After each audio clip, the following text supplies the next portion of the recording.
২৪ Lok Sabha vote নিয়ে বিরোধী দলগুলিকে দেখিয়েছিলেন স্বপ্ন। ২৬টি বিরোধী দলকে এক ছাতার তলায় নিয়ে এসেছিলেন বিহারের মুখ্যমন্ত্রী তথা জেডিইউ সুপ্রিমো নীতিশ কুমার। শেষ মুহূর্তে তিনি নাকি ফের পাল্টি খেতে চলেছেন, এমনটাই জল্পনা। ডিগবাজি খেতে ওস্তাদ নীতিশ কুমার বিহারের মহাগঠবন্ধন জোট ভেঙে বেরিয়ে যেতে পারেন, আবার হাত মেলাতে পারেন বিজেপির সঙ্গে। লোকসভা ভোটের আগেই নীতিশের অবস্থান নিয়ে সরগরম রাজনীতি। লোকসভা নির্বাচনের আগে বিহার রাজনীতিতে কি ফের পালাবদল হতে চলেছে? গত কয়েকদিন ধরেই এই জল্পনা ফের দানা বেঁধেছে। বিহারের মুখ্যমন্ত্রী নীতিশ কুমারকে ঘিরে যাবতীয় জল্পনার সূত্রপাত। আবার কি এনডিএর সঙ্গে হাত মেলাতে পারেন নীতিশ? এই নিয়ে আলোচনা শুরু হয়েছে। পরিবারবাদ রাজনীতি নিয়ে সম্প্রতি নীতিশের মন্তব্য নজর কেড়েছে।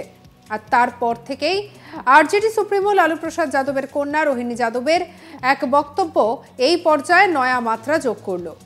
বিহারের প্রাক্তন মুখ্যমন্ত্রী কর্পূরী ঠাকুরের মরণোত্তর ভারতরত্ন সম্মান দেওয়ার কথা ঘোষণা করেছে মোদী সরকার, যাকে সাধুবাদ জানিয়েছেন নীতিশ।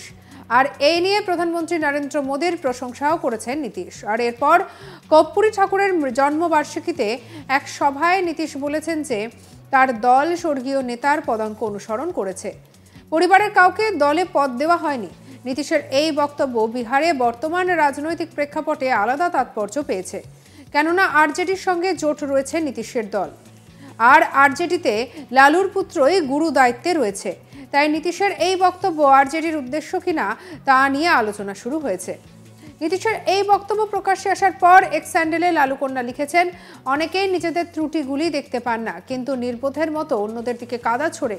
এর ফলে আরজেডি এবং জেডিইউ এর মধ্যে দ্বন্দ্ব প্রকাশ্যে এলো বলেই মনে করছে রাজনৈতিক মহলের একাংশ।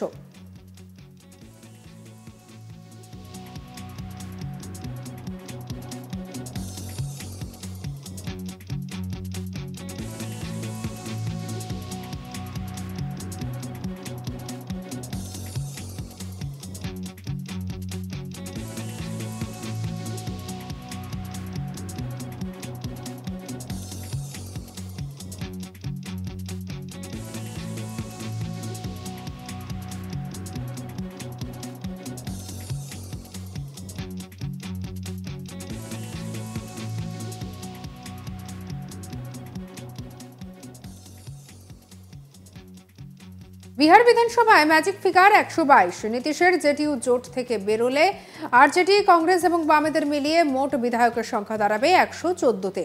সেক্ষেত্রে সরকার থাকতে হলে লালু শিবিরের হাতে আরও 8 জন বিধায়কের প্রয়োজন। সূত্রের খবর, 8 জন বিধায়ককে হাতে পাওয়ার তোড়জোড় শুরু করেছে লালু শিবির।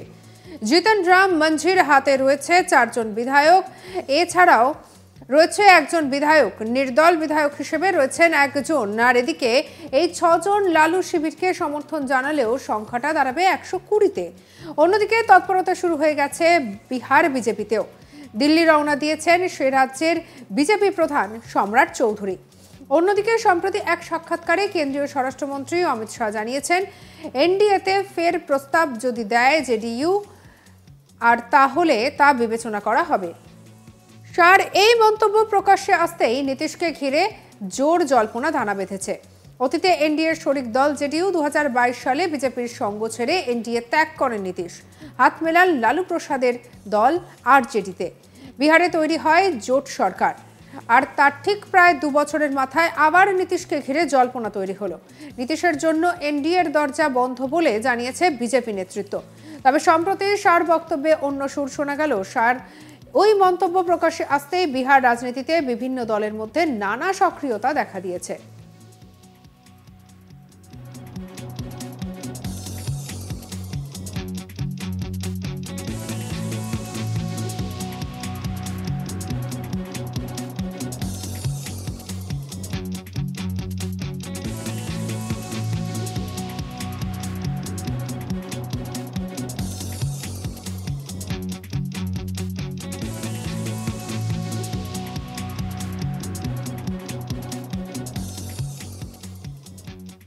আর এদিকে পুত্র তথা উপমুখ্যমন্ত্রী তেজস্বী যাদবকে সঙ্গে নিয়ে নীতিশের বাসভবনে গিয়েছিলেন লালু।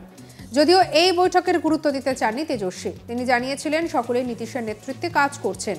তার কথায় আমাদের মধ্যে বৈঠক হতেই পারে। বিজেপিকে নিশানা করে তিনি বলেছিলেন বিহার থেকে বিজেপি মুছে যাবে। তবে সার মন্তব্যের পর নীতিশের বাড়িতে লালু তেজস্বীর বৈঠকের এই পর্ব ভিন্ন মাত্রা যোগ করেছে।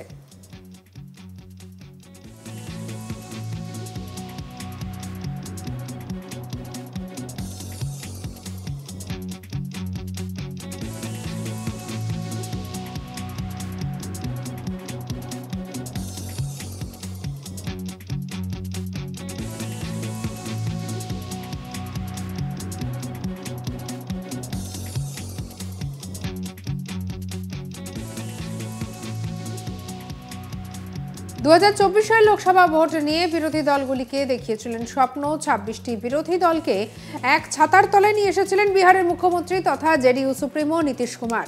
আর শেষ মুহূর্তে তিনি নাকি ফের পাল্টি খেতে চলেছেন, এমনটাই জল্পনা শুরু হয়েছে।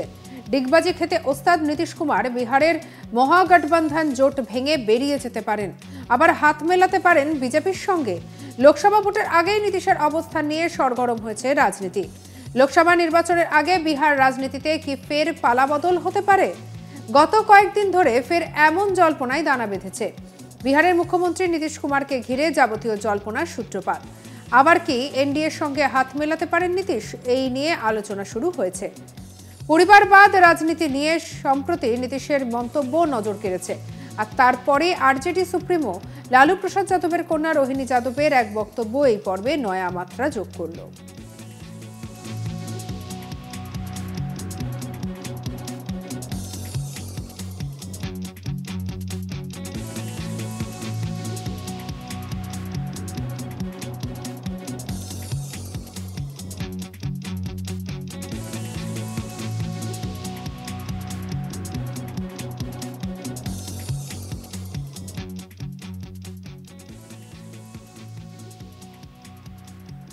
বিহারের প্রাক্তন মুখ্যমন্ত্রী কর্পূরী ঠাকুরের মরণোত্তর ভারতরত্ন সম্মান দেওয়ার কথা ঘোষণা করেছে মোদী সরকার, যাকে সাধুবাদ জানিয়েছেন নীতিশ। আর এই নিয়ে প্রধানমন্ত্রী নরেন্দ্র মোদীর প্রশংসাও করেছেন নীতিশ। আর এরপরে কর্পূরী ঠাকুরের জন্মবার্ষিকীতে এক সভায় নীতিশ বলেছেন যে তার দল স্বর্গীয় নেতার পদাঙ্ক অনুসরণ করেছে, পরিবারের কাউকে দলে পদ দেওয়া হয়নি। নীতিশের এই বক্তব্য বিহারে বর্তমান রাজনৈতিক প্রেক্ষাপটে আলাদা তাৎপর্য পেয়েছে, কেননা আরজেডির সঙ্গে জোট রয়েছে নীতিশের দলের, আর আরজেডিতে লালুর পুত্রই গুরু দায়িত্ব পেয়েছে। তাই নীতিশের এই বক্তব্য আরজেডির উদ্দেশ্য কিনা তা নিয়ে আলোচনা শুরু হয়েছে। নীতিশের এই বক্তব্য প্রকাশ্যে আসার পর এক্স স্যান্ডেলে লালু কন্যা লিখেছেন, অনেকেই নিজেদের ত্রুটিগুলি দেখতে পান না, কিন্তু নির্বোধের মতো অন্যদের দিকে কাদা ছুড়ে। সঙ্গে রাখুন আজ তাক বাংলার ইউটিউব চ্যানেলকে। অন্যান্য খবর পরবর্তী আপডেটের জন্য লাইক, কমেন্ট, শেয়ার, সাবস্ক্রাইব করতে ভুলবেন না। আমরা এখন রয়েছি হোয়াটসঅ্যাপে, ফলো করে নিন, আপডেটেড থাকুন।